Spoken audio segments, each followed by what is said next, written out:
Biz bunu indi bunun üçün hazırlamırıq. Mən bunu tez əlimin altında hazırladım. Mayonezli sweet chili sosu var idi. Əlavə bir qaşıq sweet chili sosu vurdum. Az da duz istiyor. Yəni niyə görə? Bizim sobada olan toyuq dolmalarımız folqaya bükülüb. Üzü yəni suludur hələ. İndi o da yanından az qalıb 5 dəqiqəyə açacaq ağzını.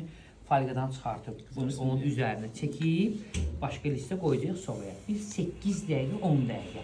Yalandan sarı qırmızı korçka olacaq üstündə, qızartı olacaq və sonra götürürük, nuş eləyirik. Bu bunun. Qoyduq qırağa. Sonra keçirik bizim bu qalan əlimizdə olan ərzaqlardan toyuğun filesini qarışdırdıq. Bizim bu dolmanın, toyuq dolmanın ətinin, düyüsünün, tərvəzlərinin içinə lavaşa büküb, qəşəng onu tavada qızardacaq. Sırf çox yağın içində yox. Birinci kimi o üz qəşəng qızardacaq və sonra nuş edəcək. Tamam, bu